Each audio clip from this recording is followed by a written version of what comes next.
বিশেষও প্রধান ছিলেন। মানে ডানপন্থী। হ্যাঁ, আমাদের এই এই পঞ্চায়েতটা 1998 সাল থেকে তৃণমূল কংগ্রেস গঠনের পর থেকে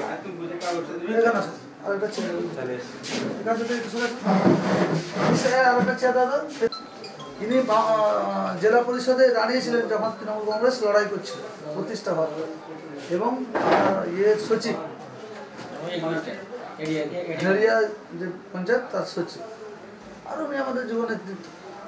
আপনি পঞ্চায়েত সমিতির পঞ্চায়েত সমিতি না টু? আমি তো ভাবতাম এটা ওয়ান। না, শিক্ষক এটা টু।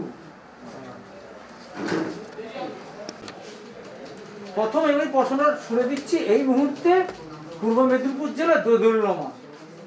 একদিকে মমতা বন্দ্যোপাধ্যায়ের একদম ঘরের মানুষ এবং কাছের মানুষ অখিল গিরি, একদিকে যুব সমাজের আইকন শুভেন্দু অধিকারী।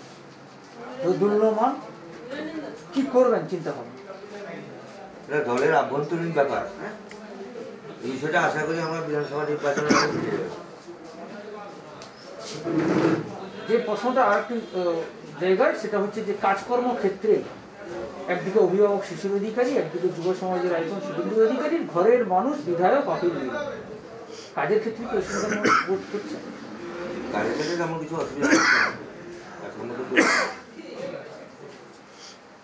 যুব নেতা, যেটা একদম বলাই যেতে পারে পূর্ব মেদিনীপুর নয়, একদম পশ্চিমবঙ্গের যুব সমাজের আইকন শুভেন্দু অধিকারী। সেক্ষেত্রে জনপ্রিয় বিধায়ক অখিল গিরির এলাকার যুবরা দেখছে। সেক্ষেত্রে কি দোদুল্যমান এখন দাঁড়িয়ে যাচ্ছে, সেক্ষেত্রে কি যুবকদের একটা সমস্যা দেখা যাচ্ছে? দেখুন, 98 সালে তৃণমূল সরকার আসার পরে তখন মমতাদি 98 সালে দলটাকে প্রতিষ্ঠা করে। প্রকৃতপক্ষে যদি দেখা যায়, মানে যেটা শুধু আপনার বক্তব্য নয়, এটা পশ্চিমবাংলারই, গোটা পশ্চিমবাংলারই বক্তব্য যে একাধিকারে শুভেন্দু অধিকারী এবং অখিল অধিকারী এই যে লবি। কিন্তু ক্ষেত্রটা তাই না, ক্ষেত্রটা আদি জন্মলগ্ন থেকে কিন্তু অখিল গিরি। তিনি এককালীন মানে তৃণমূলের প্রতিষ্ঠাতা যদি বলা যায়, অবিভক্ত পূর্ব মেদিনীপুর। তো সেই জায়গা থেকে আমরা বিশ্বাসও করি, অনেক নেতৃত্ব আমরা দেখেছি পেছনে যদি ওই মমতাদির ক্যালেন্ডারটা না থাকে, জোড়া ফুলটা না থাকে, অনেক হেভিওয়েটকে তো আমরা দেখলাম। আমরা সেই জায়গা থেকে অস্বীকার করি না শুভেন্দুবাবুর এখানে কোনো অবদান নেই। তবে আমরা রামনগর 2 নম্বর ব্লক থেকে বলতে পারি, ওইটা কোনো ফ্যাক্টর নেই। অনেকে হয়তো দাদার অনুগামীরা এখানে সেখানে বক্তব্য রাখছেন, দাদার পোস্টার নিয়ে গলায় নিয়ে ঝুলছেন, আন্দোলন শুরু করেছেন দাদার অনুগামী, যেখানে মমতাদির কোনো প্রতীক নেই, তার ছবি নেই, দলের কোনো প্রতীক নেই। তবে সবাই বোঝেন এটা তিনি দলে আছেন বলে আজকে শুভেন্দু লবি বলুন, অখিল লবি বলুন। তবে আমরা বিশ্বাস করি মনে প্রাণে, এবং দেখেও আসছি ওই মমতাদি যতদিন আছেন পেছনে ওই ক্যালেন্ডারটা সরিয়ে নিলে কেউ নেই। ওর আমরা একদম সাধারণ স্তরের মানুষ, কেউ নেতা নেই এখানে। উপপ্রধান 2021 সাল চিন্তা ভাবনা।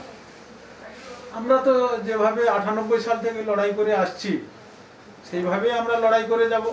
আমার দিদির উন্নয়নের কথা তো প্রথমে আমাদের ভাবতে হবে। আমরা মানুষের পাশে আছি, দিদি পাশে আছে, দিদি টাকা পয়সা দিচ্ছেন, দিদি শ্রম দিচ্ছেন, সময় দিচ্ছেন, আমরা সেই মতো চেষ্টা করছি। দিদির মতো তো আর আমরা হয়ে উঠবো না, আমরা চেষ্টা করছি, আমরা তার কাজ করার চেষ্টা করছি। আমরা সরাসরি চলে যাবো কর্মাধ্যক্ষের কাছে, শিক্ষা কর্মাধ্যক্ষ ব্লক 2। সেক্ষেত্রে ব্লক 2 বিধায়ক অখিল গিরি, সেক্ষেত্রে যে একটা সমস্যা রাজনৈতিক এই মুহূর্তে যে একটা টানাপোড়েন, আপনার বিধানসভাতে শুভেন্দুবাবুর হোর্ডিং, সেক্ষেত্রে কি কিছুটা রাজনৈতিক সমস্যা দেখা যাচ্ছে? সংবাদ মাধ্যম এটাকে নিয়ে খুব বড় করে দেখাচ্ছেন। আমার মনে হয় যেটা তেমন কিছু হয়নি। উপরে হয়তো অনেক মানুষ বলছেন যে শুভেন্দুবাবুই করছেন, অখিলবাবুই করছেন। এটা কোনো সমস্যা নয়। আগামী দিন বিধানসভা নির্বাচন আছে 2021 সালে। তার প্রতীক হচ্ছে জোড়া ফুল এবং তার সর্বময় নেত্রী হচ্ছে মমতা বন্দ্যোপাধ্যায়। মমতা বন্দ্যোপাধ্যায়ের অনুগত সৈনিক শুভেন্দুবাবু, অনুগত সৈনিক অখিলবাবু, এবং আমরা যারা সাধারণ মানুষ, সাধারণ সৈনিক হিসেবে আমরা যারা আছি, কর্মী যারা আছি, আমার তো মনে হয় এটা কোনো সমস্যা নয়। এটা খুব কম সময়ের মধ্যে এটা সমাধান হয়ে যাবে এবং আমরা সবাই সংঘবদ্ধ হয়ে এবং লড়াই করব এবং 21 সালে আবার আমরা দিদিকে ক্ষমতায় বসাবো। অনুপদা, একদম আপনার কাছে একদম ছুঁড়ে যাচ্ছি যে যে জায়গাটা এর আগেও আপনাকে একবার প্রশ্ন করেছিলাম কিন্তু অতটা জোরালো না। আপনার বিধানসভায় 2 দিন আগে বড় বড় একদম হোর্ডিং শুভেন্দুবাবু, সেক্ষেত্রে সেখানটায় যে হোর্ডিং বিধানসভাতে, আর সেই জায়গাটার ক্ষেত্রে আপনার জনপ্রিয় বিধায়ক অখিলগিরি ডাক দিচ্ছেন নিমতৌড়িতে 8 তারিখে এবং সেখানে শুভেন্দুবাবু জনসমাবেশ ডাকছেন নন্দীগ্রাম। সেক্ষেত্রে কি এই যে 8 তারিখ আর 10 তারিখ এক্ষেত্রে কি একটা সমস্যা দেখা যাবে না? আপনাদেরকে একটা কথা বলি, সংবাদ মাধ্যম বিষয়টাকে বেশি রং দিচ্ছে। কারণ আপনাকে যদি আমি আজকের দিনে প্রশ্ন করি, সারা ভারতবর্ষের মিডিয়াকে যারা এটাকে নিয়ে বেশি রং দেখাচ্ছেন, আজকে শুভেন্দুবাবুর যে হোর্ডিং পোস্টার পড়ছে, আপনারা কি মনে করেন শুভেন্দুবাবুর এই হোর্ডিং পোস্টার যখন ছিল না তখন কি শুভেন্দুবাবু এতটা জনপ্রিয় ছিলেন না? আমি প্রশ্ন করছি আপনাদেরকে যে শুভেন্দু অধিকারী এই হোর্ডিং দেওয়ার পরে জনপ্রিয় হয়েছেন না শুভেন্দু অধিকারী আগে জনপ্রিয় আছেন? এই প্রশ্নটা আপনাদের কাছে রাখলাম। হোর্ডিং, ব্যানার, এগুলো আমরা তো ইতিহাসেও দেখেছি যে মানুষের মনে যার ডাক থাকবে, যার লেখা থাকবে, সেই নামটা চিরন্তন হয়ে থাকবে, শাশ্বত হয়ে থাকবে। আর এই হোর্ডিং ব্যানার দিয়ে রাজনীতি হয় না। কেউ লাগাচ্ছেন ভালোবেসে, কেউ লাগাতে পারেন, কারণ মানুষ ভালোবাসলে কারো বিবেকানন্দ, তাহলে কি এখন যদি বলি আপনারা যে তুলনা করছেন, আমি রাজনীতি থেকে একটু যদি পিছনের ইতিহাসের দিকে যাই, ভারতের ইতিহাস তো মনীষীদের দেশ। আপনার যদি কেউ বিবেকানন্দের ছবি দিয়ে ব্লাড ডোনেশন ক্যাম্প করে, সেখানে কি নেতাজিকে ছোট করা হয়? না, নেতাজির ছবি দিয়ে যদি করা হয় সেখানে কি মহাত্মা গান্ধীকে কম বোঝানো হয়? মহাত্মা গান্ধীকে দিয়ে যদি করা হয় সেখানে কি ক্ষুদিরাম বসুকে দিয়ে কম করানো হয়? এটা নয়। শুভেন্দুবাবু নিজে, আমি শুভেন্দুবাবু আমাদের জেলার অভিভাবক শিশিরবাবু, তৃণমূল কংগ্রেসের, আপনি এখনই বলেছেন এবং আমরা সবাই এটা মানি, এটা আমাদের নেত্রীর নির্দেশ। তো সেই শিশিরবাবু যখন বলছে যে অধিকারী পরিবার বেইমানি করতে জানে না, অধিকারী পরিবার মমতা বন্দ্যোপাধ্যায়ের সাথে আছে, তৃণমূল কংগ্রেসের সাথে আছে, তাহলে সেইখানে এই প্রশ্নের কোনো মানে হয় না। এই প্রশ্ন অবান্তর, মানে একদম প্রয়োজন নাই, এর কোনো গুরুত্ব নেই। আমাদের দলের সভাপতি গৌরাঙ্গবাবু বললেন যে ইন্টারনালি কোনো কলহ দুটো একটা থাকতে পারে, যেখানে বড় সংসার হয় সেখানে নিজেদের ভুল বুঝাবুঝির হয়। তাছাড়া আপনারা তো জানেন সাম্রাজ্যবাদী শক্তি এই বিজেপি এসে বাংলায় এসে মিডিয়াকে প্রচার করে, মিডিয়াকে হাতিয়ার করে আমাদের মধ্যে বিভ্রান্তির পরিবেশ তৈরি করতে হয়েছে। সেই বিভ্রান্তির পরিবেশ থেকেই এগুলো সাধারণ মানুষের মনে হলেও আমরা সেই গান শুনেছি, হৃদয়ে লিখো নাম, সে নাম রয়ে যাবে। মানুষের মনে মমতা বন্দ্যোপাধ্যায়ের নাম, মানুষের মনে জোড়া ফুলের ছবি, সেই হনুমান বক্ষ চিরে যদি দেখাতে পারতো, দেখায় রামচন্দ্র ভক্ত, রামচন্দ্র তার হৃদয়ে আছে। আপামর বাংলার মানুষ মমতা বন্দ্যোপাধ্যায়কে হৃদয়ে রেখেছে।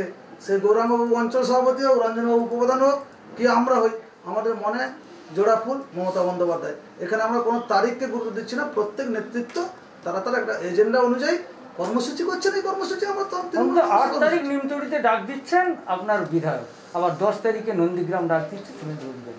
যেখানে 8 তারিখে ডাক দিচ্ছেন বিধায়ক অখিলগিরি, সেখানটায় শুভেন্দুবাবুর কোনো লোক থাকছে, সেক্ষেত্রে কি মনে হয়? আবার 10 তারিখে যেখানে, সেখানে অখিলগিরির লোক থাকছে না, কি বার্তা দেবে? না, এখন তো এই সভা হয়নি। কোন লোক থাকছে না থাকছে, কোনো লোকের পিছনে কি স্ট্যাম্প দেওয়া আছে নাকি? ও অখিলবাবুর লোক, উনি শুভেন্দুবাবুর লোকের লোক, কোনো লোক নাই। মানুষ, বাংলার মানুষ। আমি মানুষকে মানুষ হিসাবে, সবার উপর মানুষ সত্য, তার উপরে নাই কোনো মানুষ কোনো লোকের হতে পারে না। মানুষ মানুষই, মান আর হুঁশ আছে বলে মানুষ। তাই অখিলবাবুর সবাই কে যাবেন সেটা অখিলবাবুর লোক, আবার শুভেন্দুবাবুর সবাই কে যাবে সেটা শুভেন্দুবাবুর লোক। এটা প্রচার মাধ্যম অতিরিক্ত বাড়াবাড়ি করছে। কারণ জানেন, প্রচার মাধ্যম যত করতে পারবে, বাজার গরম করতে হবে, ভোট আসছে, একটু পরিবেশ গরম থাকবে, এটা প্রচার মাধ্যমের অতি মানে বাড়তি কথাবার্তা। আমি মনে করি না অখিলবাবুর লোক, শুভেন্দুবাবুর লোক, মমতা বন্দ্যোপাধ্যায়ের লোক, অভিষেক বন্দ্যোপাধ্যায়ের লোক, এরকম কোনো লোক নেই। সবাই আমরা তৃণমূল কংগ্রেসের কর্মী, তৃণমূল কংগ্রেসের সৈনিক, আর আমরা আমাদের নেত্রী একজন মমতা বন্দ্যোপাধ্যায়। 2021 কি উন্নয়নের বার্তা দেবেন আপনার জিপি থেকে? দেখুন, আমরা প্রথমে হচ্ছে এই জিপিটা 1998 সাল থেকে মমতা বন্দ্যোপাধ্যায় যখন আসেন, সেই তারই হাত ধরে এই জিপি আমাদের তৃণমূল কংগ্রেস পরিচালনা করছে। জিপি তো কোনো দলের হতে পারে না, পরিচালনা করছে।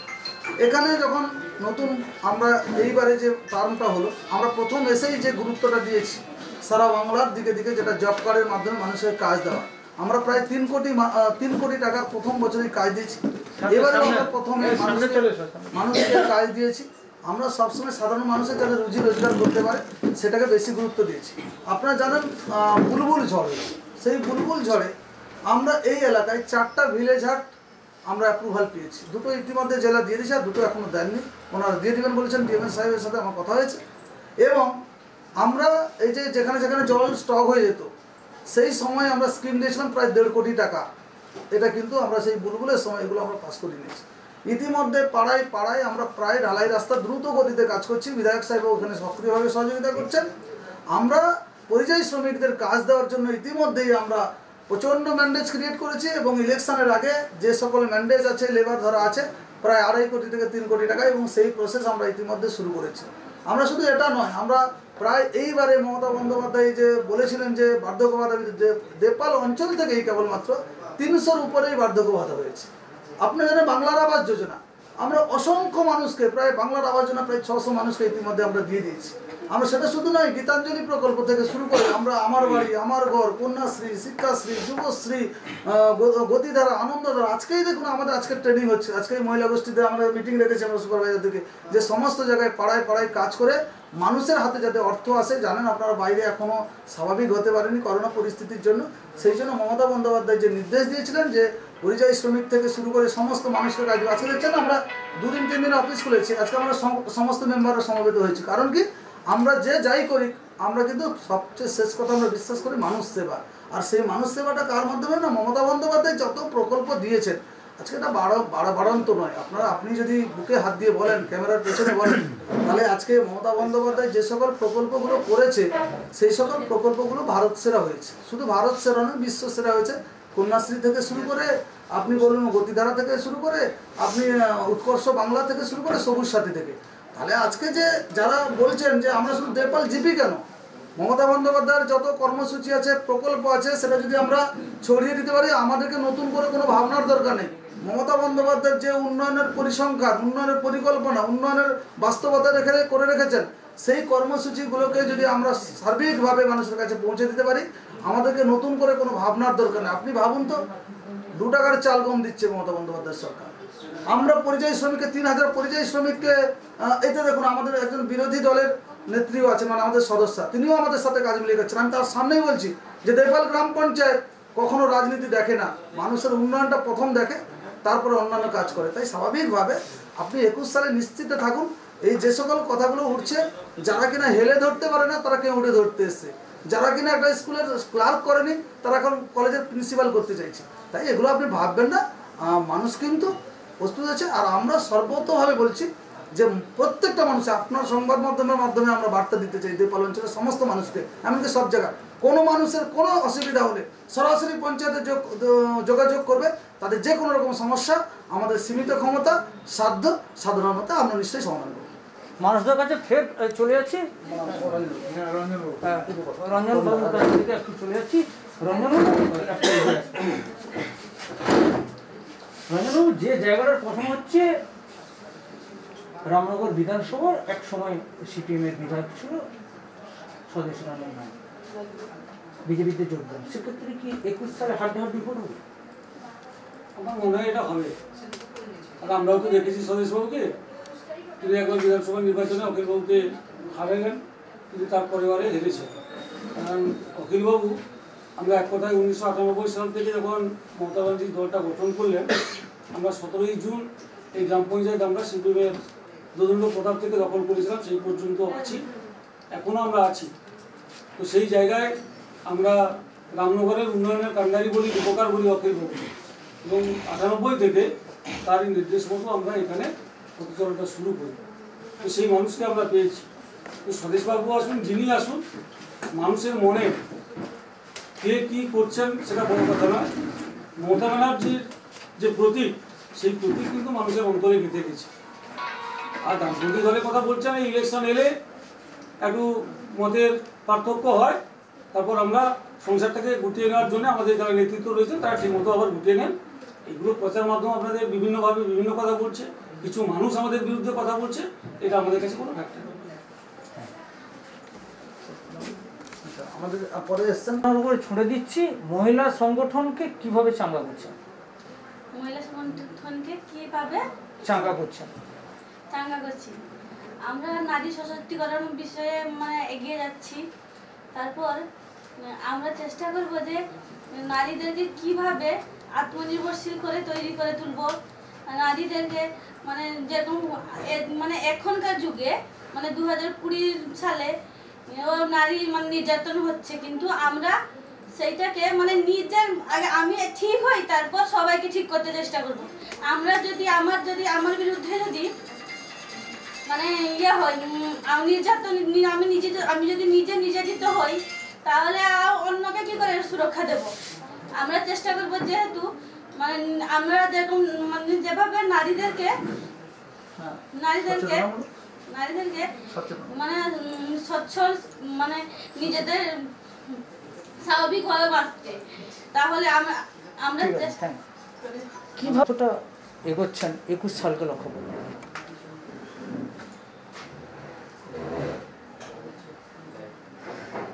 আমরা তো এগিয়ে তো যাবো, কারণ আমরা আগে থেকে সেরকম ভেবেছি যে আমরা এগোবো। যে আসুক না কেন, অখিলবাবু এখানে আছেন, অখিলবাবু বা আমাদের প্রধান সাহেব আছেন, উপপ্রধান সাহেব আছেন, গৌরাঙ্গদা রঞ্জনবাবু আছেন, শিক্ষা কর্মদক্ষ আছেন সুমিনবাবু, ওনারা সব আছেন, সঙ্গে আমাদের আছেন, আমরা সব এগিয়ে নিয়ে যাবো। আপনার উপরে এবারে যে জায়গাটা প্রথমে ছড়ে দিচ্ছি, যে জনপ্রিয় বিধায়ক অখিলগিরি, একদিকে জনপ্রিয় বিধায়ক, অভিভাবক শিশির অধিকারী, যুব সমাজের আইকন শুভেন্দু অধিকারী, কাকে বেশি মার্ক করে? আমরা একদম অতীব সত্য কথা, রং চড়াচ্ছি আমরা, আমাদের সাংবাদিক বলুন, এই মিডিয়া বলুন, এখানে কোনো দ্বন্দ্ব কাজ করবে না। যেরকম অভিভাবক আছেন শিশিরবাবু, শুভেন্দুবাবু, সেই রকম আমাদের রামনগরের অতি জনপ্রিয় বিধায়ক অখিলগিরি, তিনি বারে বারে পরীক্ষায় সসম্মানে উত্তীর্ণ হয়েছেন। তার চেয়ে এবারে আরও 1000 গুণে সসম্মানে উত্তীর্ণ হবেন, আমাদের দৃঢ় বিশ্বাস। Thank you. শেষ প্রশ্নটা একদম ছুড়ে দিচ্ছি, যে রামনগর বিধানসভাতে অখিলগিরির দৌলতে তৈরি হচ্ছে ITI কলেজ, কতটা নিজেকে আনন্দময় করবে? না, খুব ভালো মনে করছি। তবে আপনি বলছেন যে অখিলগিরি রামনগর বিধানসভার কি হবে না হবে। আজকে 98 সাল থেকে আমার অখিলদা প্রায় 98 সাল থেকে, তবে মধ্যে এই স্বদেশ নায়ক যে 5 বছরই ছিলেন, তারপর থেকে যে উনি গেছেন আর তো দেখা নেই। বর্তমান মনে করছি আমার রামনগর 2 নম্বর ব্লক থেকে উনি পরাস্ত হবে খুব ভালোভাবে অখিলদা। যেটা আপনাকে যে প্রশ্নটা প্রথম ছুড়ে দিয়েছিলাম, যে ITI কলেজ হচ্ছে, এটা তো একটা বিরাট বাড়তি পাওনা আপনাদের, কতটা আনন্দময়? সেটা খুবই আনন্দময়, এলাকায় খুব ভালো আনন্দ।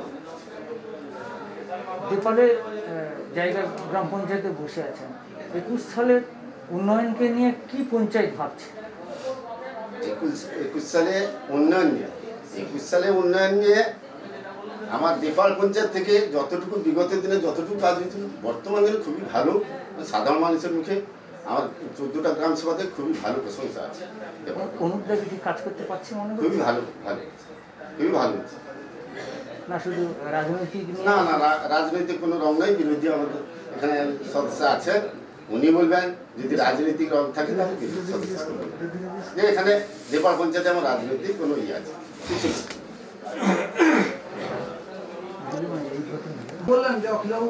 এরপরে আমি একদম লাস্ট প্রশ্নটা ছেড়ে দিচ্ছি, যেটা আমি জানতাম না, সেটা হচ্ছে আপনি বিজেপির পঞ্চায়েত সদস্য। সেক্ষেত্রে অনেক এখানকার আগে যে বিজেপি নেতৃত্ব তপনদা ছিলেন, এখন স্বদেশ রঞ্জন নায়ক আপনাদের নেতৃত্ব নিচ্ছে। সেক্ষেত্রে আপনার জেলার সভাপতি অনুপ চক্রবর্তী, সেক্ষেত্রে কতটা বিজেপিকে স্প্রেড করাবেন, কতটা উন্নয়ন করাবেন, বিজেপি আরো কতটা বাড়বে 21 সালে? বিজেপি 21 সালে আসবে না, এটা আগে থেকে আমরা জানি। বা আমাদের গ্রামে আজ অবধি কোনো উন্নয়ন হয়নি, 25 বছর ধরে কোনো ঢালাই রাস্তা বা কোনো সাম্বার বা এই আমফান বা আপনার কি বলুন আপনার যে কোনো ইন্দিরা বিকাশ 25 বছর ধরে আমরা পাইনি। এনার্জি কোনো কাজ পাইনি, কিন্তু এই প্রধান সাহেব কোনো মাইতি 25 বছর পর এসছেন যে তৃণমূলে, উনি অনেক কাজ করেছেন। তাহলে কি বিজেপি থেকে তৃণমূলে চলে এলেন? না, কিন্তু আপনি তো বার্তা প্রথমেই একদম আমার ক্যামেরার সামনে বললেন যে বিজেপি টিএমসি এরকম কিছু ভাবি না। আমার প্রধান সেই উন্নয়নমূলক কাজ করেছে, কিন্তু গ্রামের যদি ভোটাররা হয়তো দিতে পারেন সেটা ভাবি, কারণ উন্নয়নমূলক কাজ হলে তো সাহায্য দিতে দেবেন। তাহলে কি বিজেপি ছাড়বেন চিন্তা ভাবনা? কারণ আপনি তো বক্তব্যতে প্রথমেই বললেন, যেটা একদম ছুঁড়েই দিলেন, সেটা হচ্ছে যে বিজেপি কোনো কাজ করেনি, বিজেপি কোনো উন্নয়ন করেনি। ওইরকম কোনো চিন্তা ভাবনা করি না। মানে এখানে কি বিজেপি হিসেবেই কাজ করছেন না তৃণমূল হয়ে কাজ করছেন? বিজেপি হিসেবে কাজ করছি। একদিকে বিজেপির হয়ে কাজ করছেন, একদিকে বিজেপিকে গালাগালি করছেন। গালাগালি করিনি তো আমি বলছি যে 25 বছর উন্নয়নমূলক কোনো কাজ হয়নি আমার গ্রামে, হয়নি। তো আমার যিনি কাজ করেছেন উনাকে তো আমি না দিই, কিন্তু গ্রামবাসী চাইছে হয়তো দেবে। অনুপদা, এবার শেষ জায়গাটা চলে আসছি। ভদ্র মহিলা যিনি পঞ্চায়েত সদস্য ছিল, সেটা হচ্ছে বিজেপির পঞ্চায়েত সদস্য, তিনি আমাদের ক্যামেরার সামনে একদম কথা ছুড়ে দিলেন, বিজেপি কোনো উন্নয়ন করেনি, বিজেপি কোনো কাজ করেনি, সেক্ষেত্রে আমি অনুপদার অনুপ্রেরণায় আমি এখানে গ্রাম পঞ্চায়েত চলে এসেছি। কিন্তু আবার তিনি বলছেন যে বিজেপি আমি ছাড়বো না। দেখুন, আমরা এই রাজনীতিটা করি না। তৃণমূল কংগ্রেস দল ভালো রাজনীতি করেনি। তৃণমূল কংগ্রেস এটা জানে যে মানুষ যাকে ভালোবাসবে সেই থাকবে। আজকে দেখুন, আমার এই দিদিটা বললেন, তিনি প্রথমে বলেছেন তার মনের যেটা সত্য, তা আপনাদের প্রশ্ন মানে হয়তো উনি বিভ্রান্ত হচ্ছেন, কিন্তু যেটা মনের যে কথা, মনের যে আবেগ, মনের যে উচ্ছ্বাস, সত্য যেটা, সেটা তিনি বারংবার বলেছেন। আমি চাই না উনি কাজ খুশি হয়ে যেটা বলেছেন সেটা, এই যে আমি আপনাকে কিছুদিন আগে বলেছিলাম যে ক্ষিতি গোস্বামী যে কমপ্লিমেন্টটা দিয়েছি, আজকে দেখুন আবার এক সত্য সবসময় প্রকাশমান, তাই তার মুখে সত্য কথা এসছে। আমরা সত্যিই খুশি যে উনি বলেছেন, আমরা সবাই এখানে কেউ দলীয় রাজনীতিতে করি না, আমরা এখানে মানুষের উন্নয়নটা প্রথম কথা বলি, যে মানুষের কাজ করব, মানুষের পাশে থাকবো, মানুষের সঙ্গে চলবো, মানুষের সুখ দুঃখ হাসি কান্না ব্যথা বেদনা আমরা ভাগ করে নেবো, ওইটাই উনি বলেছেন। আমি থ্যাংক ইউ জানাচ্ছি যে এনার মতো শুভ বুদ্ধির উদয় সর্বস্তরের বিজেপির মধ্যে হয়। কারণ ওনাকে যদি জিজ্ঞেস করা হয়, যদি কে বিজেপিকে সমর্থন করবে বলুন তো, আজকে দিলীপ ঘোষ বলছে 2 টাকার চাল গো মানুষ খায় না, গরু ছাগলরা খায়। আবার সেই দিলীপ ঘোষ বাংলায় ভোট নিতে আসবে, এটাই তো উনি বলেছেন। এটা বলতে পারেন উনি হয়তো এমনভাবে, সেরকম বাংলাকে অপমান করা হচ্ছে, বাংলাকে গালাগালি দেওয়া হচ্ছে, বাংলাকে কতভাবে নেতৃত্বরা হ্যাও করছে, বাংলার 54,000 কোটি টাকা দেয়নি, বাংলার উন্নয়নকে রেখে দিচ্ছে, বাংলা থেকে জিএসটি কেটে নিয়েছে, অমুক কেটে নিয়েছে, তার টাকা দিচ্ছে না। সেই সত্যটা মানুষ বলবে, এটা কেউ রুখতে পারবে না। এটা টাকা দিয়ে হয় না, এটা মিডিয়াকে দিয়ে হয় না, এটা হাজার কোটি টাকা ব্যয় করে এইসব কথা বলা যায় না। মানুষের সত্য বলেছেন, উনি সত্য কথা বলেছেন।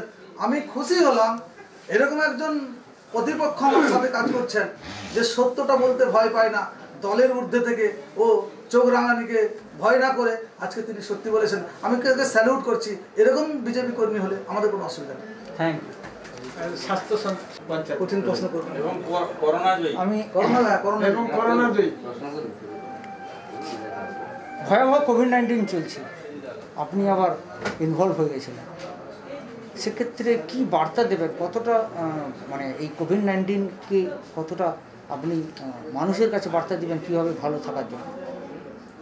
দেখুন, মানুষ আজকাল অনেকটাই সচেতন, তাদেরকে আমি বার্তা দিতে সচেতন হবে তা পেপার বা টিভি বা আমাদের যেভাবে পঞ্চায়েত থেকে ছড়ানো হচ্ছে, বলা হচ্ছে বা আবেদন জানানো হচ্ছে বা বারবার মহিলা সম্মেলন গোষ্ঠীর মাধ্যমেও আমাদের ছড়ানো হচ্ছে, তারা প্রত্যেকেই সত্য। তবুও আমি স্বাস্থ্যকেন্দ্র হিসাবে, আশা কর্মী হিসেবে প্রত্যেকটা বাড়ি বাড়ি যাই বা তাদেরকে বোঝানোর চেষ্টা করি যে বাইরে বেরোনো মানে যাতে কম করে, প্রয়োজন ছাড়া যেন বাইরে না বেরোন, আর বাইরে বেরোতে হলে মাস্ক পরে অবশ্যই যেন যান, বা বাড়ির বাইরে থেকে এলে সেই কাপড়টা ছেড়ে ফেলে এবং স্যানিটাইজার করে যেন ঘরে ঢুকে, এবং বাইরে থেকে যে কেনা জিনিস যতটুকু বর্জন করতে পারেন ততই ভালো। আর সবচেয়ে বড় কথা, কোথাও গ্যাদারিং বা বেশি মিটিং বা বেশি এটা না করা ভালো। আর আমাদের পঞ্চায়েত থেকে তো প্রধান সাহেব তো প্রত্যেক এতেই মানে ভীষণভাবেই উনি মানে সজাগ করাচ্ছেন সবাইকে, লিফলেটের মাধ্যমে বা মিটিং এর মাধ্যমে বা আমাদের মাধ্যমে আর মহিলা সম্মেলন গোষ্ঠীর মাধ্যমে প্রত্যেকটা ব্যাপারে উনি কিন্তু সবাইকে সজাগ করাচ্ছেন। আর আমি আমার ক্ষমতা অনুযায়ী সজাগ করে চলেছি। আর নিজে তো আমি কোভিডেই ছিলাম, 14 দিন কোয়ারেন্টাইনে ছিলাম, তারপরে আপনারা আশীর্বাদে মোটামুটি আমি আজকে মিটিং অ্যাটেন্ড করতে পেরেছি। কি মনে করছেন যে হঠাৎ করে কি তাহলে দেপাল গ্রাম পঞ্চায়েত এলাকায় কি কোভিড-19 কি বেশি করে ছড়াচ্ছে মনে হয়? ছড়াচ্ছে বলতে এটা তো কীভাবে ছড়িয়েছে সেটা তো আমরা প্রত্যেকে জানি, যেহেতু আমি জানি যে দেশ থেকে এটা এসছে এবং মানুষের মধ্যে বাতাসের মাধ্যমে ভাইরাসটা ছড়িয়েছে। তো মানুষের নিঃশ্বাসের ভেতরে বিস্ফোরণ যাচ্ছে, এবারে মানুষের ভেতরে ইমিউনিটি পাওয়ারটা যার যেরকম সেদের প্রতিরোধ ক্ষমতাটা করতে পারছে। আর সবচেয়ে বড় কথা বয়স্কদের বেশি করে মানে সংক্রমণটা করতে পারছে। আর বাচ্চাদের সংক্রমণটা খুবই কম হচ্ছে, যেটুকু আমরা স্বাস্থ্য ডিপার্টমেন্ট থেকে মানে তথ্যটা পেয়েছি। আর সবচেয়ে বড় কথা আমাদের পূর্ব মেদিনীপুর জেলায় তো যথেষ্ট সবার থেকেই কম। দু নম্বর হচ্ছে মানুষ নিজেরা যতটা সচেতন হবে, আমরা বলে করে ততটা সচেতন করাতে মনে হয় পারবো। নিজে নিজে যদি কেউ সচেতন না হয় তাহলে হয়তো আপনি নিজে কোভিড-19 থেকে উঠেছেন কিন্তু মাস্ক নেই, কি বার্তা? মাস্কটা সরিয়েছিলাম, ঘেমে গেছে, ওই জন্য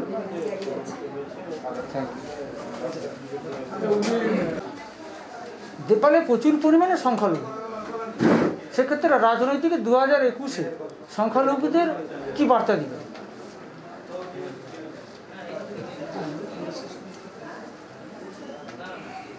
যা গ্রাম পঞ্চায়েতে যা আমরা দেখছি, আমাদের প্রধান সাহেব যা করছেন মানে খুবই ভালো করে চলছেন, বা আমরাও দেখছি, আমরাও করাচ্ছি। মুসলিম ধর্মেও আমরা সব কিছু আমাদের পারিবারিক দিয়ে আমরা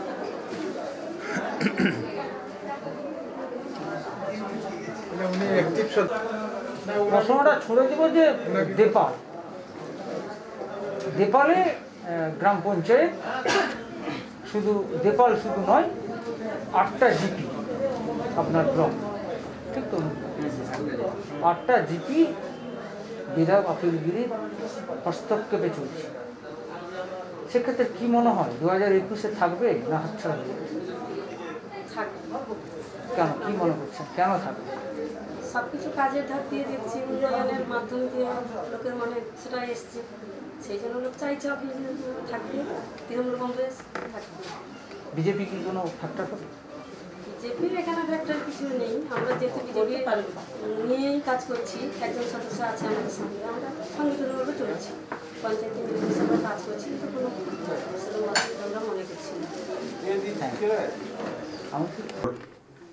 আমরা সরাসরি কলকাতা থেকে যেটা চলে এসেছি প্রতিমা 2, যেটা বলা যেতে পারে প্রতিমা 2 মানে ওল্ড দীঘা সমুদ্র সৈকত। ওল্ড দীঘার রূপকার বিধায়ক, জনপ্রিয় বিধায়ক অখিলগিরি বিধায়ক হলেও এই এলাকার যে গ্রাম পঞ্চায়েতের উপপ্রধান উত্তম দার কাছ থেকে আমরা জেনে নেব। উত্তম দাস এখানকার উপপ্রধান। উত্তম দা, প্রথম যে প্রশ্নটা আপনার কাছে ছুড়ে দিব সেটা হচ্ছে যে সামনে দীপাবলি, উপপ্রধান হিসাবে প্রথমত গ্রাম পঞ্চায়েতের এলাকা থেকে পর্যটকদের কি শুভেচ্ছা? আমরা আমাদের তো শারদীয়া গেল, শারদীয়ার সময় আমরা বিভিন্ন জায়গায় হোর্ডিংও দিয়েছিলাম পর্যটকদের যে উৎসব তো আমাদের বাঙালির উৎসব, প্রিয় মানুষ আমরা, উৎসবটাই আমাদের শ্রেষ্ঠ জিনিস। তো সেই উৎসবটা সবাই পালন করুন, কিন্তু যে সমস্ত কোভিড-19-এর জন্য যে সমস্ত বিধিনিষেধগুলো আছে সেই বিধিনিষেধ মেনে আপনারা উৎসবটা পালন করুন। এবং হাইকোর্টের যে সমস্ত নির্দেশাবলী ছিল সেটা আমাদের কাছে এসেছিল, আমরা প্রত্যেকটা পুজো কমিটিকেও জানিয়েছিলাম সেই পালন করার জন্য, এবং আমরা হোর্ডিংও দিয়েছিলাম কী কী বিষয়ের উপর কী কী পালন করতে হবে সেগুলো আমরা বিভিন্ন জায়গায় পূজা মণ্ডপের কাছাকাছি আমরা সব হোর্ডিংও দিয়েছিলাম। তো সামনে দীপাবলি উৎসব, দীপাবলি উৎসবে আমরা জানি সবাই একটু বাজি ফাটানো ইত্যাদির দিকে খুব লক্ষ্য নজর থাকে। তবুও আমরা আমাদের পঞ্চায়েত থেকে আমরা সিদ্ধান্ত নিয়েছি মাইকিং করে আমরা জানাবো, যাতে এই বাজি ফাটানোর দিক থেকে হাইকোর্টের কি অর্ডার আসছে বা সরকারি নির্দেশনামা এখনো আমাদের কাছে এসে পৌঁছায়নি। তবুও আমরা একটা চিন্তা ভাবনা করেছি, এটা যেন সবাই যেন একটা সীমাবদ্ধ এর মধ্যে রাখে। কেননা আমরা যেটা জানতে পারছি এখন, আমরা তো আর বিজ্ঞানী নই বা চিকিৎসক নই, আমরা যেটা জানতে পারছি যে বাজির যে ধোঁয়া, এই ধোঁয়াটা থেকে কিন্তু অনেক ক্ষতি হতে পারে। সেই কারণের জন্য আমরা ডিসিশন নিয়েছিলাম মাইকিং করে আমাদের গ্রামাঞ্চল শুধু নয়, আমাদের পঞ্চায়েত এলাকা শুধু নয়, আমরা দীঘাতে বিশেষভাবে এটাকে ঘোষণা করবো, যারাই পুজো করছেন পুজো করুন, আনন্দ করুন, কিন্তু আমাদের কোভিড-19-এর যে বিধিনিষেধ সেগুলো পালন করতে হবে। এবং বাজির ক্ষেত্রে আমরা যথেষ্টভাবে সতর্কীকরণ করার চেষ্টা করছি। অত্যন্ত পর্যটকদের যে আগে কোভিড-19 আগে যে পরিমাণে ভিড় ছিল, মাঝখানে আবার লকডাউন চললো কয়েক মাস, তারপর আবার লকডাউন উঠে যাওয়ার পরে কিছু কি ভিড় বাড়ছে? ভিড় বাড়ছে, তবে আগের মতো নয়, কারণ এখন তো ট্রেনের ব্যবস্থাটা এখনো সেইভাবে চালু হয়নি। একটা ট্রেন যেটা আগে দুরন্ত ছিল, ওই ট্রেনটা সুপারফাস্ট যেটা, ওইটাই চালু আছে। কিন্তু আমরা দেখছি ছোট গাড়ির আনাগোনা খুব বেড়েছে, অনেক মানুষ আসছেন। তবে আগে যেমন একটা উপচে পড়া ইয়ে ছিল, সেটা থেকে কিছুটা কম, তবুও টুরিস্ট কিন্তু আসছে এখন। হোটেলগুলো কি সব খোলা হয়েছে? প্রায় ম্যাক্সিমাম হোটেলই খুলে গেছে। স্যানিটারি কি? স্যানিটাইজ আমরা বলেছি, কিছু কিছু হোটেল সামনে স্যানিটাইজ গেট করেছে, বা তাদেরকে বলেছি টুরিস্ট যাওয়ার সঙ্গে সঙ্গে তাদের মাস্ক ব্যবহার করা। বা আমরা সবচেয়ে বেশি সতর্কীকরণ করেছি যারা হোটেলে যারা পর্যটন যারা কর্মচারী, তাদেরকে মাস্ক ব্যবহার করা বা তাদেরকে গ্লাভস দেওয়া, সব প্রতি মুহূর্তে স্যানিটাইজ যে সমস্ত এগুলো আছে সেগুলো ব্যবহার করা, সাবান দিয়ে হাত ধোয়া, একটা পর্যটক ঢুকে যাওয়ার পরে সঙ্গে সঙ্গে এসে হাত মুখ পরিষ্কার করা ইত্যাদি, এগুলো তাদেরকে সতর্ক করা হয়েছে। এবং আমরা এর জন্য একটা ক্যাম্পও করেছিলাম। সেই ক্যাম্পের মাধ্যমে আমরা সমস্ত ওই কর্মচারীদেরকে আমরা আমাদের যে অর্গানাইজেশনগুলো আছে তাদের মাধ্যমে আমরা এই বার্তাগুলো দিয়েছি, যাতে এইভাবে সতর্কীকরণ হয়। এবং যে সমস্ত পর্যটকরা আসছে তারাও যাতে, ধরুন আমরা যেখানে যেভাবে সুযোগ পাচ্ছি, আমরা থানাকেও জানিয়েছি, অনেক পর্যটক আসছেন, কোভিড-19টা কি কিছু ব্যাপার না, আমি এমনি ঘুরতে পারবো। আমরা সিভিক পুলিশ বা আমাদের পুলিশ প্রশাসনের সঙ্গে যোগাযোগ করে বলেছি যাতে এতে মানুষকে একটু সতর্কীকরণ করা হয়, সচেতন করা হয়। এগুলো আমরা ব্যবস্থা নিয়েছি, আমরা করছিও। মাঝে মধ্যে আমরা মাইকিং, আমাদের তো এই পঞ্চায়েত থেকে বহুবার আমরা মাঝে মধ্যে মাইকিং চালিয়েই যাচ্ছি আর কি, যাতে এই সতর্কীকরণের ব্যাপার। প্রতিমা টু মানে ওল্ড দীঘা, সেক্ষেত্রে ওল্ড দীঘাকে নতুন করে কি 2021-এর আগে সাজানোর কোনো চিন্তা ভাবনা আছে? আমাদের অ্যাকচুয়ালি ওল্ড দীঘাতে কাজ তো প্রায় অনেকটা হয়ে গেছে, জায়গাটা একটু অল্প, কিন্তু কাজ যথেষ্ট হয়েছে। ইতিমধ্যে আমাদের ডিএসডিএ প্রায় 18 কোটি টাকা টেন্ডারও হয়ে গেছে।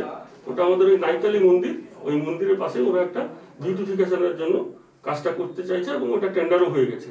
তার মধ্যেও আমরা আমাদের পঞ্চায়েতের সামর্থ্যের মধ্যে আমরাও সেখানে একটা ওই ইকো পার্কের মতো আমরা করেছি। ওখানে প্রায় 50 লক্ষ টাকা খরচ করে মন্দিরটা সুন্দরভাবে গড়ে উঠেছে এবং সেই জায়গাটাকে আমরা বিউটিফিকেশনের জন্য বাগান করা, দোলনা বা যেভাবে একটা জায়গাকে খুব সুন্দরভাবে গড়ে তোলা যায়, এটা কিন্তু আমরা পঞ্চায়েতের মাধ্যমে 50 লক্ষ টাকা খরচ করছি, আরো খরচ হবে।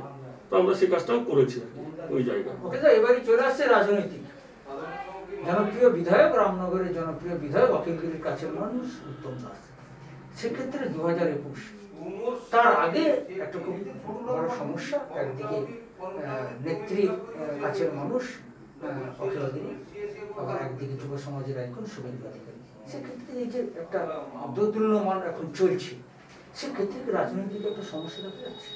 আমাদের এই জায়গায় আমরা অখিলগিরির নেতৃত্বে প্রত্যেকটা মানুষের সঙ্গে উন্নয়নটাকে নিয়ে মানুষের পাশে থাকার আমরা আপ্রাণ চেষ্টা করেছি। এবং অখিলবাবু আমাদের প্রতি মুহূর্তে ছুটে বেড়ানোর যে ব্যাপারটা, প্রতিটা মানুষের কাছে ছুটে যাওয়া, প্রতিটা এলাকায় সুবিধা হলে সেখানে যাওয়া, মানুষের পাশে থাকা, এইটাই হচ্ছে আমাদের সবচেয়ে বড় পাওনা। আমরা জানি আমরা 365 দিনে 365 দিন মানুষের পাশে থাকি, উন্নয়নের কথা বলি। অর্থাৎ আমরা জানি এই জায়গায় আমাদের কোনো অসুবিধা, আমাদের এই রামনগর বিধানসভার ক্ষেত্রে কোনো অসুবিধা হবে না। তিনি যুব সমাজের আইকন, আমরা আশা করি তিনি যে সমস্ত, এগুলো তো বাইরের নিউজ, তার মুখ থেকে তো আমরা কিছু শুনিনি, অর্থাৎ আমাদের মনে হয় এগুলো কোনো প্রবলেমই নয়। প্রাক্তন সিপিএমের বিধায়ক সদ্যসঞ্জন নায়ক সিপিএম ছেড়ে বিজেপিতে যোগদান, আবার 21 সালে বিজেপিতে দিদি লড়াই হয়, সেক্ষেত্রে কি আপনাদের তৃণমূলে কি কোনো হাড্ডাহাড্ডি হবে? আমি তো মনে করি না হাড্ডাহাড্ডি হবে। 2006 যখন উনি দাঁড়িয়েছিলেন তখন কিন্তু আমাদের তৃণমূলের রাজনৈতিক যে অবস্থান ছিল খুবই খারাপ ছিল। তো সে সময় দেখেছি মানে খুব একটা বেশি ভোটে জিততে পারেনি। তো তারপরে যখন তিনি আমাদের এমএলএ সাহেব অখিলবাবুর সঙ্গে যখন লড়াই করেছিলেন তখন বিশাল মার্জিনে তিনি হেরেছিলেন। তা আমার মনে হয় না তিনি আমাদের এখানে অখিলবাবুর ক্ষেত্রে তিনি লড়াইয়ের আমাদের সমগোত্রী হতে পারবেন কিনা আমার সন্দেহ আছে। আমাদের হাড্ডাহাড্ডি তো দূরের কথা, তিনি সেই জায়গায় পৌঁছাতে পারবেন কিনা আমাদের সন্দেহ আছে। যে ক্ষেত্রে বরাবরই যে এখন যে দুর্দুল্যমান, সেক্ষেত্রে আপনার বিধানসভাতে প্রচুর পরিমাণে এই আমরা যখন কলকাতা থেকে ক্রস করে ঘুরে আসছি, প্রচুর পরিমাণে হোর্ডিং দেখলাম দাদার অনুমান। সেক্ষেত্রে উত্তম দাদার সমস্যাটা হবে রাজনীতি। আমাদের এই দিকের যে পজিশনটা আমি দেখেছি তাতে আমার রাজনৈতিক কোনো অসুবিধা হবে বলে আমি মনে করছি না। অন্য জায়গায় কি হয়েছে জানি না, আমাদের রামনগরের ক্ষেত্রে এইরকম রাজনৈতিক এতে কোনো অসুবিধা হবে বলে আমি মনে করি। ওরা সবাই আমাদের দলের ছেলে, কেউ কারোর একটু ভালোবাসা বেশি থাকতে পারে, কারোর থাকতে পারে, এটা আমাদের দলে তো হয়, কিন্তু ওতে আমাদের তেমন কোনো অসুবিধা হবে না। সবাই দলের ছেলে, ওতে অসুবিধা আমরা তেমন কিছু। 8 তারিখে বিধায়ক অখিলগিরির ডাক নিমতৌড়ি, বিধানসভা 10 তারিখে ডাক শুভেন্দু অধিকারী নন্দীগ্রাম, সেক্ষেত্রে কি সমস্যা হবে? না, সেভাবে আমি কোনো সমস্যার লক্ষণ দেখতে পাচ্ছি না।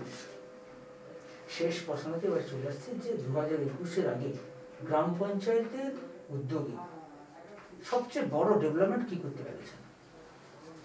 আমাদের গ্রাম পঞ্চায়েতের পক্ষ থেকে আমরা অনেক কাজ করেছি, বিশেষত এনআরজিএস এর মাধ্যমে আমরা এলাকায় যে দারিদ্র দূরীকরণের যে ব্যাপারটা থাকে সেটা মানুষকে আমরা কিন্তু সেই কাজের ক্ষেত্রে এই কোভিড-19-এর সময় আমরা কিন্তু কাজ দিতে পেরেছি প্রচুর মানুষকে, এবং আমাদের যে লেবার বাজেটে যে সীমা নির্ধারিত ছিল আমরা সেটা প্রায় অতিক্রমও করে গেছি। তো আমরা দেখেছি, আমরা রেশনের ক্ষেত্রে আমরা দেখেছি যে যেসব মানুষ এই কোভিড-19 খুব প্রবলেমে ছিলেন তাদেরকে আমরা রেশনের কুপন দিতে পেরেছি, এবং তারা যাতে যারা পরিযায়ী শ্রমিক তাদেরকে কাজ দেওয়া হয়েছে, এবং বিভিন্নভাবে আমরা কাজ করেছি। আমরা রাস্তাঘাটের কাজ প্রচুর আমাদের হয়েছে, আরো অনেক উন্নয়নের কাজ হচ্ছে। আমরা পরবর্তী দিনে আমরা আমাদের এই যে এলাকায় প্রায় 1.5 কিলোমিটার রাস্তা আমরা প্রায় 15 লক্ষ টাকা ব্যয় করে পথবাতির ব্যবস্থা করেছি। আরো আমাদের লক্ষ্য হচ্ছে সমস্ত জায়গায় আমাদের মানে আগামী 20-21-এর যে আর্থিক বর্ষ তাতে আমাদের ধরাই আছে বিভিন্ন জায়গায় আমাদের এই পথবাতি করা। এছাড়াও আমরা একটা বড় স্কিম ধরেছি এলাকার বেকার যুবক যারা আছে তাদের জন্য আমরা আমাদের বিভিন্ন জায়গায় যে সমস্ত জায়গাগুলো পড়ে আছে ওখানে মানে বাজার এলাকার কাছাকাছি যে সমস্ত জায়গাগুলো পড়ে আছে সেগুলোতে আমরা স্টল নির্মাণ করে ওই বেকার যুবকরা যাতে স্বনির্ভর হতে পারে সেটা আমাদের একটা বড় চিন্তা ভাবনা ওইটা করার জন্য, এবং ওর প্রস্তুতিও আমরা নেওয়া শুরু করেছি। একদম শেষ প্রশ্ন, সেটা হচ্ছে যে দীঘা মানে একটা পর্যটকদের কাছে একটা জনপ্রিয় ছিল লাল কাঁকড়া। সেক্ষেত্রে লকডাউনের সময় প্রচুর পরিমাণে লাল কাঁকড়া দেখা গেছিল, বিভিন্ন আবার সমুদ্র থেকে জীবজন্তু উঠে উঠছে। এখন লকডাউনটা উঠে গেছে, সেক্ষেত্রে কি লাল কাঁকড়া ঠিকমতো দেখা যাচ্ছে? আবার সে একই অবস্থা হয়েছে, লাল কাঁকড়া দেখা আবার একটু কমেছে। তো মানুষকে সচেতন হতে হবে। আমরাও মানুষকে বিভিন্নভাবে আমাদের হোর্ডিং টোডিং বিভিন্ন জায়গায় দেওয়া থাকে, পরিবেশটাকে সঠিক জায়গায় রাখার জন্য আমরা হোর্ডিং দিচ্ছি। অনেক পর্যটক আসছেন, তারা একটু সমুদ্রের পাশাপাশি যাওয়ার জন্য বা কেউ কেউ একটু ভাবছে এই জায়গাটা ফাঁকা জায়গা, এখানে গিয়ে ঘুরি ইত্যাদি করে হয়তো আমাদের এই পরিবেশটাকে ক্ষুণ্ণ করার চেষ্টা করছেন। আমরাও চেষ্টা করছি যাতে সেটা সুরক্ষিত করা যায়। তবুও আমাদের আশা যে মানুষ হয়তো সচেতন হবেন, এবং আমরা সেই লাল কাঁকড়ার যে ভিড় দূর থেকে তাকিয়ে দিলে সব জায়গায় লালে লাল, সেটা বোধহয় আমরা আগামী দিনে আবার দেখতে পাবো আশা করছি। মানুষ কিছুটা হলেও সচেতন হয়েছে। যদিও আপনার জিপি এলাকা নয়, কিন্তু আপনি দীঘার উন্নয়নের জায়গায় আপনার হাত ধরে চলে। সেক্ষেত্রে উদয়পুরের কাছে যে কটেজটা হয়েছিল সে কটেজগুলো নষ্ট। সেক্ষেত্রে সেই পার্কটি সেই কটেজটি কি ধরনের এই মুহূর্তে রাজস্থানের আদলে যেটা কটেজগুলো করা হয়েছিল সেটা নষ্ট, সে কারণে সেই যে এত বড় জায়গা সেটাকে নিয়ে কি কোনো চিন্তা ভাবনা হচ্ছে? এটা আমি ঠিক কতখানি চিন্তা ভাবনার মধ্যে আছে। আমরা যেটা শোনার কথা যে সেখানে একটা পার্ক করার মতো কথা আমরা শুনেছি, এটা খুব সুন্দর সুদৃশ্য পার্ক হবে এটা আমরা শুনেছি। তো এটা আমাদের এমএলএ সাহেবরা বলতে পারবে, এমএলএ সাহেব বলতে পারবেন, কারণ তিনি তো ডিএসডি এর ভাইস চেয়ারম্যান, তারা পরিকল্পনা করেছেন, আমাদের সঙ্গে আলোচনা হয়েছে। নিশ্চিতভাবে ওখানে একটা পার্ক, একটা সুন্দর পার্ক হবে। আমরা জেনে নিলাম সেটা হচ্ছে প্রতিমা ট্যুর উপপ্রধানের কাছ থেকে, যে জায়গা না বললেই নয়, জনপ্রিয় রামনগরের বিধায়ক অখিলগিরি হাত ধরে 2021-এর আগে প্রচুর পরিমাণে দীঘার উন্নয়ন হবে। 2021 যে আবার অখিলগিরি ফিরে আসছে সেটাই বার্তা দিচ্ছেন এখানকার উপপ্রধান থেকে তৃণমূলের নেতৃত্ব উত্তম দাস। অলঙ্কারপুর থেকে অংশল পান্ডা, খবর কলকাতা। প্রথম প্রশ্নটা হচ্ছে যে আমরা দুপুরের দিকে মৈত্রিয়া গ্রাম পঞ্চায়েতে গেছিলাম, ওখানে দেখলাম একটি আইটি কলেজ হচ্ছে। সেক্ষেত্রে 2021-এ বিধানসভা, তার আগে কি আইটি কলেজটা সম্পূর্ণ করতে হবে? ইতিমধ্যে আমাদের রামনগর মুখ্যমন্ত্রী তো ঘোষণা করেছিলেন প্রতি ব্লকে একটি করে আইটিআই কলেজ করবে। তাই আমাদের রামনগরের 1 নম্বর ব্লকে আমরা জায়গার একটু অসুবিধার জন্য আমরা সেখানে করতে পারিনি, টাকা অনুমোদন লাভ করেছে, অনুমোদন হয়েছে। কিন্তু 2 নম্বর ব্লকে আমাদের মৈতনা গ্রাম পঞ্চায়েতের অধীনে হাসপাতালের পাশে আইটিআই কলেজটা প্রায় সম্পূর্ণ, প্রায় 2% 3% কাজ বাকি আছে। আমার সাথে ডিপার্টমেন্টের যা কথা হয়েছে ওরা ডিসেম্বরে উদ্বোধন করতে চান, শুরু করতে চান। সেই কথাই দপ্তরের সাথে কথা হয়ে আছে লকডাউনের আগে। পরবর্তীকালে তেমন আর কথা এগোয়নি। আমরা চেষ্টা করছি যে সামনে বছরে শুরু হওয়ার আগে এই বছর যাতে এই কলেজটা আমরা উদ্বোধন শুরু করে দিতে পারি। মৈত্রিয়া স্বাস্থ্যকেন্দ্র ওখানকার গ্রাম পঞ্চায়েতের উপপ্রধান স্বীকার করলেন যে ঠিক তৈরি করা যাচ্ছে না বা ঠিক পরিষেবা করা যাচ্ছে না, আমাদের একটা ব্যর্থ। সেক্ষেত্রে বিধায়ক হিসেবে আপনার কি মন্তব্য? মৈদানা হাসপাতালের ব্যাপারে আমাদের অত্যন্ত আমরা খুবই উদ্বিগ্ন আছি বা আমরা খুব চেষ্টা করছি। ইতিমধ্যে 72 লক্ষ টাকা আজ থেকে 3-4 বছর আগে একটা এসেছিল, টেন্ডারও হয়েছিল, কিন্তু সেই সময় বাজারেটা যেভাবে হাসপাতালটা তৈরি করার কথা তাতে টাকাটা সেই টাকাটা ঠিক মতন তুলো হবে না। সেই মতনই আমরা গভর্নমেন্টকে বলেছিলাম যে এই টাকাটা ফেরত চলে দিয়েছে এবং ইতিমধ্যেই ওই হাসপাতালের ডেভেলপমেন্টের জন্য স্বাস্থ্য ভবন থেকে প্রায় 22-23 লক্ষ ইনস্ট্রুমেন্ট এখনও পড়ে আছে। আমরা দপ্তরকে বলেছি সেই টাকাটা আবার বাড়িয়ে যাতে ওখানে আরও বেশি করে ভালো করে পরিকাঠামোটাকে তৈরি করা যায়। কিন্তু যখন অনিল ভার্মা ছিলেন সচিব সেই সময় কথা হয়েছিল, কিন্তু পরবর্তীকালে সেই টাকাটা না আসার জন্য আমরা কাজকর্ম করতে পারছি না। কিন্তু আমরা চাই যে টাকাটা আরও বেশি করে টাকা এসে সেখানে কাজকর্ম হোক এবং সেই যে ইনস্ট্রুমেন্ট আছে সেগুলো কাজে লাগানো হোক। মহিলা গ্রাম পঞ্চায়েতের উদ্যোগে একটি ভিলেজ ট্যুরিজম করতে চলেছে নীলাচল ঝিলে, সেই জন্য বিধায়ক হিসাবে ওটাকে আরও ডেভেলপমেন্টের জন্য কিছু না না, বিধায়ক হিসাবে নয়, গভর্নমেন্ট ওখানে একটা ঝিল তৈরি করেছিল জল ভরো প্রকল্পে প্রায় 3 কোটি টাকা খরচ করে। ওটা একেবারে হ্রদের মতো ছিল, সেটাকে নতুন করে সংস্কার করে 2 কোটি টাকা খরচ করে সংস্কার করে ওটা একটা এখনই প্রায় খুব ভালো জায়গায় তৈরি হয়েছে, ইকো ট্যুরিজমের মতন তৈরি হয়েছে। সেটা আরও একটু ডেভেলপমেন্ট করা দরকার। আমরা ইতিমধ্যে ট্যুরিজম ডিপার্টমেন্টকে বলেছি যে আমাদের এই রামনগর বিধানসভা কেন্দ্রে ইকো ট্যুরিজমের ক্ষেত্রে গভর্নমেন্ট অনেকটা উৎসাহী এবং হাউস তৈরি করেছে। কালিম্পং দেখবেন না হাউস, মানে নিজের বাড়িতে আমার ঘরে কেউ যদি টুরিস্টরা থাকতে চায় গভর্নমেন্ট তাকে টাকা দিয়ে তার বাথরুমটা এবং বেডরুমটা সাজিয়ে দিচ্ছে। কালিম্পং অরণ্যতে হয়েছে, শঙ্করপুরে তৈরি হয়েছে, দীঘাতে হয়েছে। আমরা সেইভাবেই ইকো ট্যুরিজম করার ক্ষেত্রে আমাদের খুবই উৎসাহ ট্যুরিজম ডিপার্টমেন্ট। সেক্ষেত্রে ওইখানেই জায়গাটা খুবই ভালো হয়েছে, গাছ হয়েছে, বাগান হয়েছে, বড় জায়গা আছে এবং সেখানে এখনও সন্ধ্যার সময় মেয়েরা সন্ধ্যার সময় বেড়াতে আসে, ছেলে মেয়েরা সেখানে খেলাধুলা করে বড় যায়। ওরা চাইলে আরও বেশি করে ডেভেলপমেন্ট করবো। সেটার সঙ্গে দুটো জিনিস জড়িয়ে আছে, একটি হচ্ছে জগন্নাথ মন্দির, একটি হচ্ছে মঠ। সেটাকে জগন্নাথ মন্দিরে আপনারা শুনলে খুবই আনন্দিত হবেন। আমি এইমাত্র এলাম জগন্নাথ মন্দিরে, যে জায়গাটা ডেডিকেট করা হচ্ছে সেখানে 26টা পরিবার আছে। আমি যে আসতে দেরি হলো, যে জায়গাটা লোকে বসে আছে সেটা হচ্ছে হিটকো তৈরি করবে দীঘা। মৈত্রনাথ জগন্নাথ মন্দির, মৈত্রনাথ জগন্নাথ মন্দির বলে গেছে। মৈত্রনাথ জগন্নাথ মন্দির তো আছে, জগন্নাথ মন্দিরের সামনে যে জায়গাটা আছে, মন্দিরের সামনে যেখানে রথ রেখে মহাপ্রভুকে যেখানে নিয়ে যাওয়া হয় মাসির বাড়িতে, সেই জায়গাটা আমরা একটা নাট মানে ওই বিশ্রামের মতো জায়গা এবং এই জায়গাটা আমরা একটা নাট মন্দির মতন করার চেষ্টা করছি। মঠটা যেটা অতি সুন্দর, মঠটা খুব সুন্দর রয়েছে। মঠটা আরও কিছু কাজ বাকি আছে, সেদিকে আমরা চারা গাছ লাগিয়েছি। আরও বেশি করে ডেভেলপমেন্ট হবে। তা এই লকডাউনের জন্য মানে যারা কাজকর্ম করবে, মন্দিরটা সম্পূর্ণ হয়নি, সম্পূর্ণ হলে ওটা ভালো করে তৈরি হবে, এটা দেখতে ভালো লাগে। এবং জগন্নাথ মন্দিরের প্রসঙ্গ যখন তুলবে, দীঘাতে নেত্রী যেটা দিয়েছে 162 মিটার উঁচু হবে। জায়গাটা চেঞ্জ হয়েছে তো, জগন্নাথ ঘাটের কাছে ছিল, এখন চলে এসছে রেল স্টেশনের পিছনে।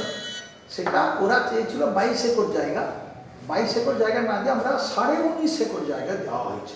ওটা টেন্ডার হয়ে গেছে, বাউন্ডারি ওয়ালের জন্য পরিষ্কার হচ্ছে, কাজ শুরু হয়ে গেছে। আমি সেখান থেকে এলাম, 24টা পরিবার বা 26টা পরিবার তাদের পুনর্বাসনের জন্য অ্যানাদার প্লেস দেখে আর একটা আলাদা জায়গা দেখে তাদেরকে পুনর্বাসনের ব্যবস্থা করে। রাজ্য সরকার কত বাজেট? ওটা বাজেটটা আমি এখনই অ্যাকচুয়ালি বলতে পারবো না। বাউন্ডারি ওয়ালের জন্যে টেন্ডার হয়েছে। বাউন্ডারি ওয়ালটা করার জন্যে আপনারা জানবেন ঠিক লারিকার পিছনে যে উঁচু ঢিপিটা আছে রেল স্টেশনের পিছনে, ওই গোটাটা জায়গা নিয়ে নেওয়া হচ্ছে। ওই জায়গা নিয়ে প্রায় 19 সাড়ে 19 একর জায়গা ওটা নিয়ে ঘেরানো হচ্ছে। 2,20,000 স্কোয়ার ফিট মন্দির হচ্ছে। 2021-এ বিধানসভার আগে কি নতুন করে কোনো পর্যটন এলাকার চিন্তা ভাবনা আছে? পর্যটন এলাকায় আমরা যেমন করছি সোলার সৌর বিদ্যুৎ প্রকল্প দাদন পাত্রবাড়ে, আর তাজপুর বন্দরে আমরা কাজ শুরু করব। গত পরশুদিন পেপারেই দেখেছেন মুখ্যমন্ত্রী সচিব পর্যায়ে মুখ্য সচিব তাজপুর বন্দরের জন্য সবাই থেকে আলোচনা করে নিয়েছে। এই দুটোই হচ্ছে আমাদের নির্বাচনে 21 সালের আগে আমরা এই দুটোই কাজ শুরু করি। ওখানে যে কথা না বললে নয়, যেটা হচ্ছে উদয়পুরের দিকে যেতে গেলে যেটা রাজস্থানের আগলে যে কটেজগুলো করা হয়েছিল সেটা নষ্ট হয়ে গেছে, সেই জায়গাটাকে নিয়ে কি চিন্তা ভাবনা? সেটা নষ্ট হয়ে গেছে কোনো ইয়ের ব্যাপার নয়, রাজ্য সরকারের গাফিলতির জন্য নয়, যেহেতু সামুদ্রিক নোনা হাওয়া আর যেভাবে ট্রেনটা তৈরি করা হয়েছিল ট্যুরিজম ডিপার্টমেন্ট থেকে, তাতে আমাদের ওসিয়ানা গেস্ট হাউসের পিছনে যেটা বলছিল সেই জায়গাটা ডিসপুট হয়ে গিয়েছে, সেটা আমরা করে ফেলতে পারতাম। উড়িষ্যা গভর্নমেন্ট বলছে ওই জায়গাটা আমরা বলেছি আমাদের সেইটা দেখবেন এই যে উদয়পুর যাওয়ার রাস্তাটা তিন রাস্তাটা সেটাও তাদের বলছে, সেন্ট্রাল বাস স্ট্যান্ডটা পর্যন্ত তাদের বলছে। এখন এই অবস্থায় আছে, ঝুলন্ত অবস্থায় আছে। রাজ্যের সচিব পর্যায়ে মিটিং হবে, মিটিং হওয়ার পরে যখন জায়গা ফাইনাল হয়ে যাবে তখন আবার সেই জায়গাটা যদি আমাদের থাকে আমরা করে নেব, যদি না থাকে। শেষ প্রশ্ন, 8 তারিখে আপনারা প্রস্তুতি পর্ব নিচ্ছেন রাজনৈতিক কর্মী সভা। রাজনৈতিক কর্মী সভা হচ্ছে না, বিজয় সম্মেলনী হচ্ছে। কি বার্তা দেবেন? না, বার্তা কিছু নেই, আমরা শুধু বিজয় সম্মেলনীতে বলবো যে আমরা সারা বাংলার 21 সালকে সামনে রেখেই সব কিছু হচ্ছে। সেই 21 সালে যাতে মুখ্যমন্ত্রী আবার পুনরায় আমরা মমতা বন্দ্যোপাধ্যায়কে দেখতে চাই, সেই জন্য আমি প্রস্তুতি নেওয়ার দরকার কর্মীদের উদ্দেশ্যে।